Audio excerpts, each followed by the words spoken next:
In a normal blood test, I found that I had an unusually high PSA. I can't tell you what those letters mean, but it's a test for prostate problems, and it was 8.67, which is rather high.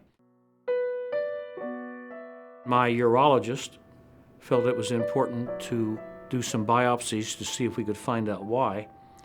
And very difficult cancer to find. I went through many biopsies and they finally nicked it.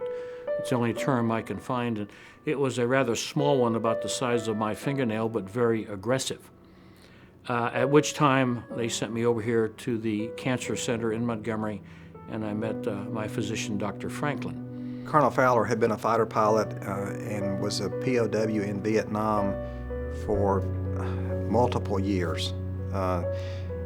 He went through a lot more during that process than he would have to go through his cancer. Thanks much to some of the experiences I had previously, I wasn't going to sit there and just do nothing.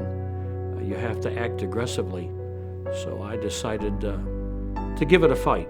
So I went through 9 weeks, 5 days a week of radiation. For radiation, we want to treat the cancer and we don't want to treat any normal tissue. So it's very important that the treatment be precisely aimed and precisely delivered. One of the things that makes the Montgomery Cancer Center unique in this area is we do something called image-guided radiation therapy, or IGRT.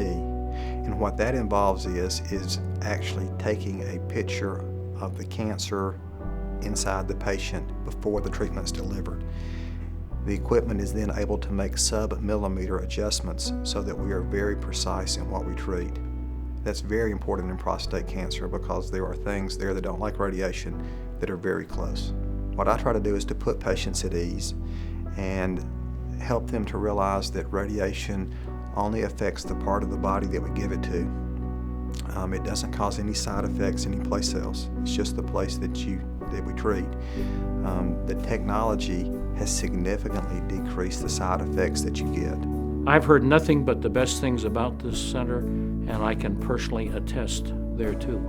And I guess what convinces me the most is when you go out in the lobby there, you'll see former cancer patients who've come back to be volunteers to help people and pass things out. If you think enough of a place to come back and volunteer after you've come through something catastrophic, I think on its face, as we say in law, a prima facie case, that says it all.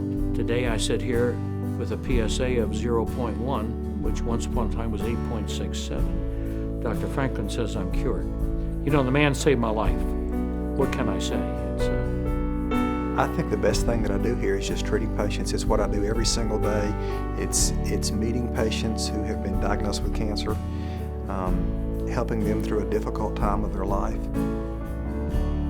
I have 3 dogs, 3 cats, 2 horses, 1 wife. I think it does well for everyone to keep busy mentally and physically. You only have one life. You ought to use it and you ought to enjoy it.